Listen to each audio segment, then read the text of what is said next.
गांव की वह रात साधारण नहीं थी। पौष मास की अमावस ने पूरे गांव को अपने आगोश में ले लिया था। ठंडी हवाएं किसी खूंखार जानवर की तरह झोपड़ियों के छप्पर फाड़ने पर उतारू थीं। गांव के अंतिम छोर पर स्थित विशाल की कुटिया में आज सन्नाटा मौत की आहट जैसा लग रहा था। झोपड़ी के भीतर एक कोना अंधकार में डूबा था। सावित्री बिस्तर पर पड़ी तेजी से सांस ले रही थी। उसका सीना धौंकनी की तरह चल रहा था। बुखार इतना तेज था कि उसके माथे से निकलने वाली भाप ठंडी हवा में साफ देखी जा सकती थी। विशाल अपनी पत्नी के पास बैठा उसके हाथों को मल रहा था। उसके हाथ पत्थर की तरह ठंडे हो चुके थे। पास ही ईशानी और उसका 15 साल का भाई रवि डरी हुई आंखों से अपनी मां को देख रहे थे। सावित्री, तू फिक्र मत कर, मैं भी शहर जाकर दवा लेकर आता हूँ। ये ठंड तुझे हरा नहीं पाएगी। नहीं विशाल, आज नहीं। आज पौष की अमावस है। तू भूल गया कि आज की रात दहकन वन जाग जाता है। बुजुर्ग कहते थे कि आज की रात जंगल रास्ता नहीं देता, बल्कि मुसाफिरों को लील जाता है। मुझे दवा नहीं चाहिए, मुझे बस तुम दोनों का साथ चाहिए। बाहर मत जाओ, वो बुला लेगा।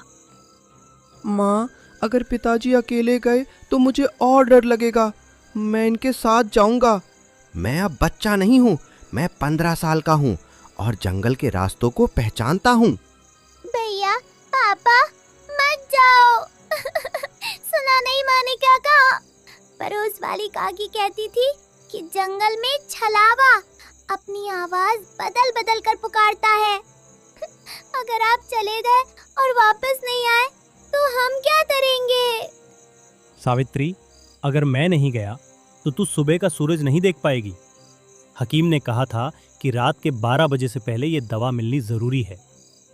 रवि, लाठी उठा और टॉर्च देख, हमें निकलना होगा। बाहर की बर्फीली हवा ने उनका स्वागत किसी बर्फीले थप्पच की तरह किया।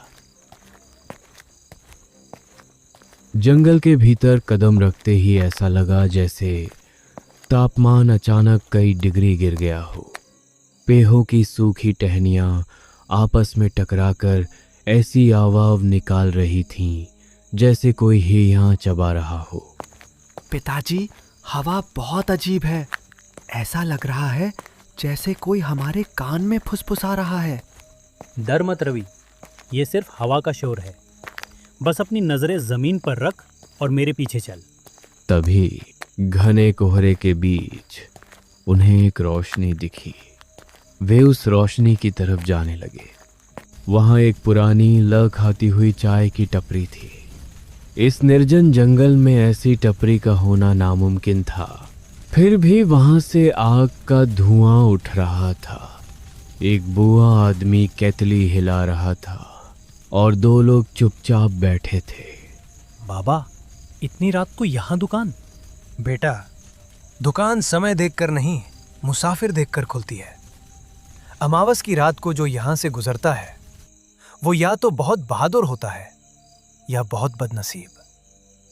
चाय पियोगे? ये चाय तुम्हारी यादों को ताजा कर देगी और जिस्म को ठंडा। कहाँ जा रहे हो मुसाफिर? आगे दहकन वन का दिल है। वहां रोशनी देखोगे तो रुकना मत। अगर कोई अपनी मां की आवाज में पुकारे तो जवाब मत देना। वो छलावा है। वो पहले तुम्हारा यकीन जीतता है, फिर तुम्हारी जिंदगी छीन लेता है। विशाल और रवि ने एक दूसरे की तरफ देखा। उनकी बातों में इतना खौफ था कि रवि के हाथ कांपने लगे। लेकिन विशाल ने सोचा कि ये लोग शायद उन्हें डराकर लूटने की ताक में हैं। उन्होंने चाय नहीं पी और आगे बह गए। विशाल और रवि ने उस रहस्यमयी चाय की टपरी को पीछे छोड़ दिया था, लेकिन उन अजनबियों की बातें उनके कानों में किसी जहरीले मंत्र की तरह गूंज रही थी। जैसे जैसे वे जंगल के और भीतर दाखिल हुए, पेड़ों की ऊंचाई और सघनता बढ़ती गई। अब आसमान की धुंधली चांदनी भी गायब हो चुकी थी। पिताजी, क्या आपने गौर किया?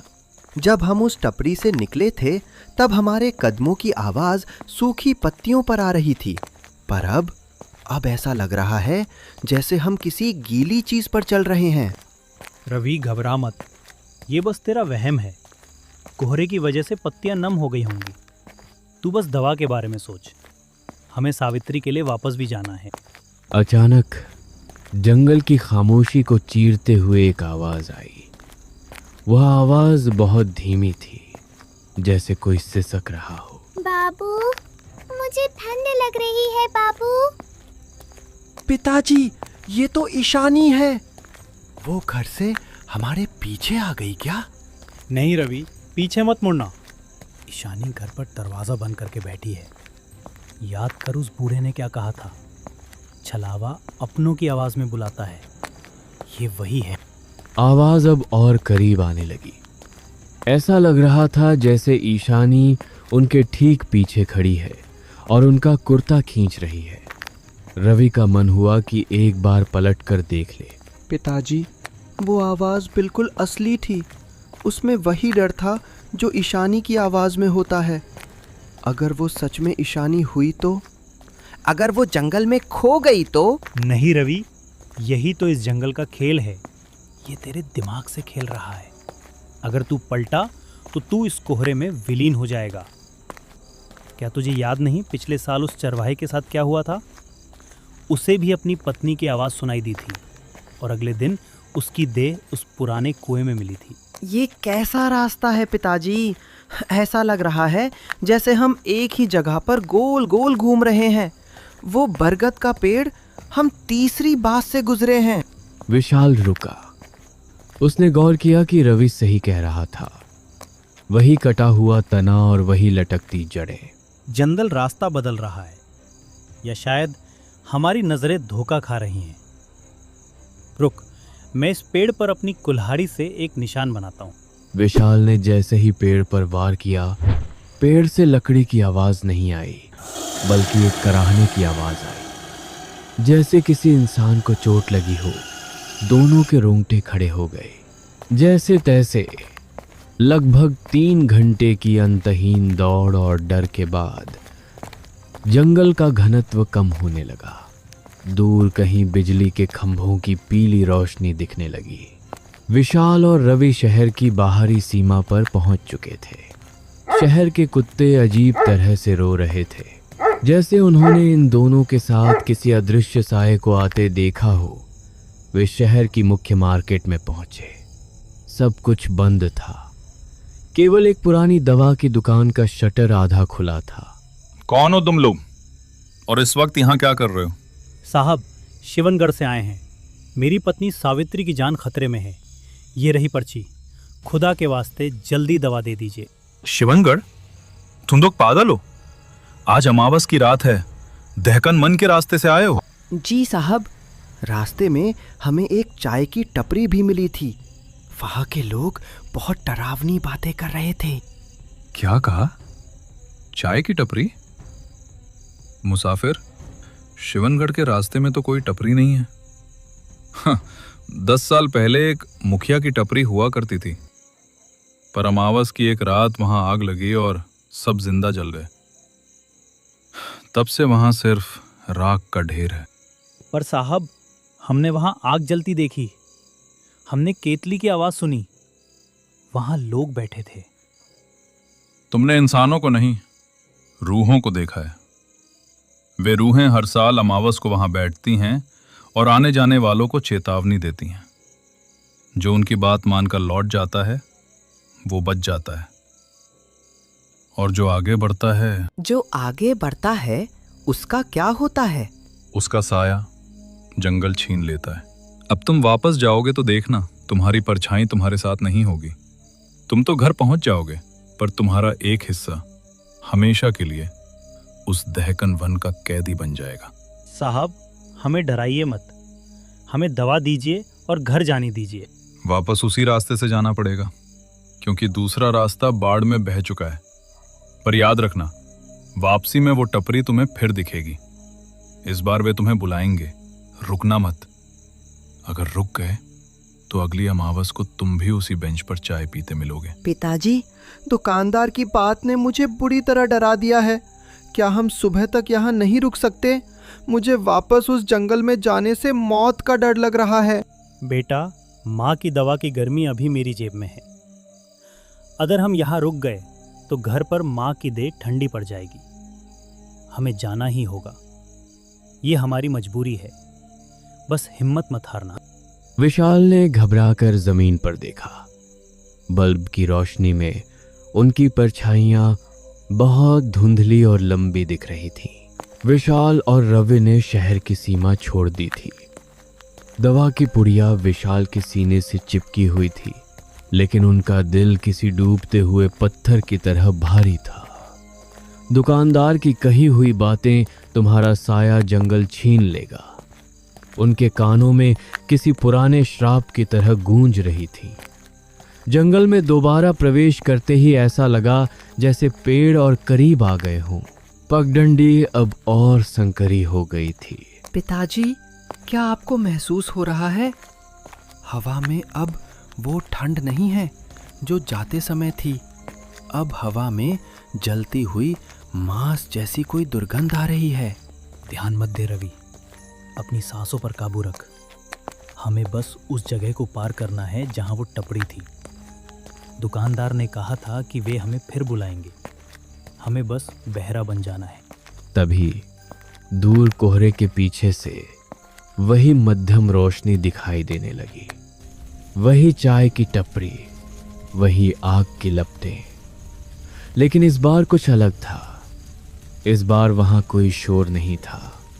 जो लोग पहले बैठे थे वे अब बिल्कुल शांत थे और उनके सर नीचे झुके हुए थे। जैसे ही बाप बेटे उस जगह के पास पहुंचे, वह चाय वाला अचानक खड़ा हो गया। उसने अपनी सूखी हुई उंगली से विशाल की ओर इशारा किया। अरे मुसाफिर, रुक जाओ। दवा तो मिल गई, पर इसकी कीमत तो चुकाते जाओ। तुम्हारे बेटे की आंखों में जो चमक है वो मुझे चाहिए। बस एक प्याली चाय, फिर रास्ता तुम्हारा। पिताजी, मेरा पैर, मैं हिल नहीं पा रहा हूँ। रवि का पैर वहीं रुक गया। उसे ऐसा लगा जैसे कोई अदृश्य जंजीर उसे पीछे खींच रही हो। भाग रवि, ये सब झूठ है। ये मिट्टी और राख है।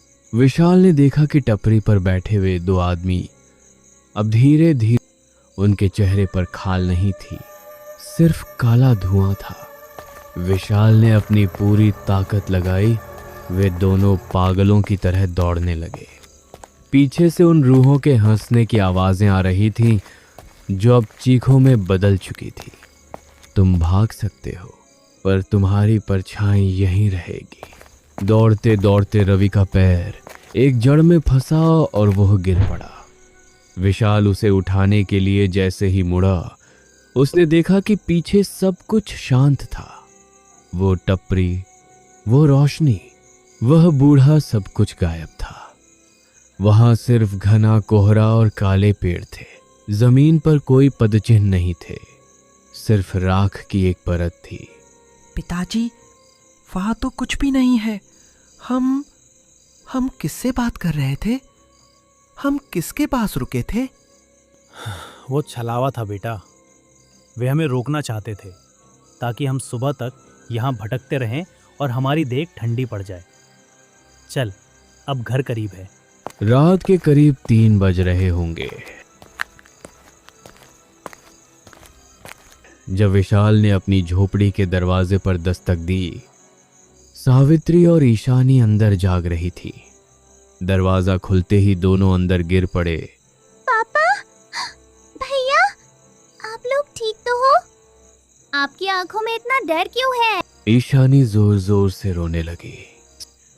तो झोपड़ी के भीतर एक लंबी और डरावनी चर्चा शुरू हुई। सावित्री, आज जो हमने देखा वो इस दुनिया का नहीं था। दहकन वन के उस पार एक और दुनिया बसती है, मरे हुए लोगों की दुनिया। माँ, वहाँ एक चाय की टपरी थी। वहाँ के लोग जानते थे कि हम आ रहे हैं। उन्होंने हमसे हमारी यादें और हमारी गर्मी मांगी, और जब हम वापस आए तो वहाँ कुछ भी नहीं था, सिर्फ मौत जैसी खामोशी थी। शिवनगढ़ के इस जंगल का इतिहास बहुत पुराना है। अमावस की रात को ये जंगल अपनी भूख मिटाने के लिए शिकार ढूंढता है। तुमने उनकी बात नहीं मानी, इसलिए तुम बच गए। पर विशाल, रवि, तुम्हारी परछाइयाँ कहाँ है? सावित्री अचानक रुक गई। उसकी नजर जमीन पर पड़ी। पूरे कमरे में सन्नाटा छा गया। लालटेन जल रही थी। ईशानी और सावित्री की परछाइयां दीवार पर साफ दिख रही थी, लेकिन विशाल और रवि जहां खड़े थे वहां जमीन बिल्कुल खाली थी। रोशनी उनके शरीर के पार जा रही थी, जैसे वे कोई पारदर्शी चीज हो। दुकानदार ने सही कहा था, उस जंगल ने हमारा एक हिस्सा छीन लिया।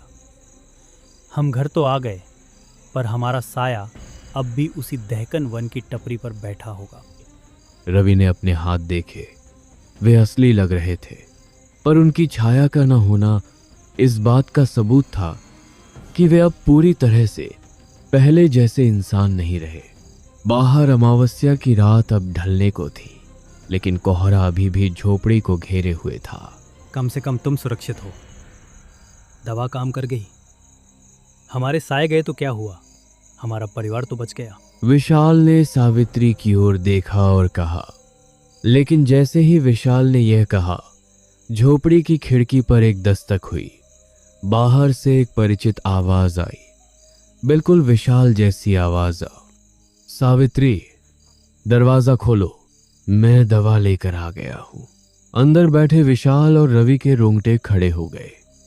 जो बाहर खड़ा था वह विशाल का साया था, जो अब खुद विशाल बनकर वापस आ गया था। कहानी इस डरावने एहसास के साथ समाप्त होती है कि असली विशाल अंदर है या बाहर, यह कोई नहीं जानता। दहकन वन का छलावा उनके घर के दरवाजे तक पहुंच चुका था। शिवनगढ़ की वह अमावस कभी खत्म नहीं हुई।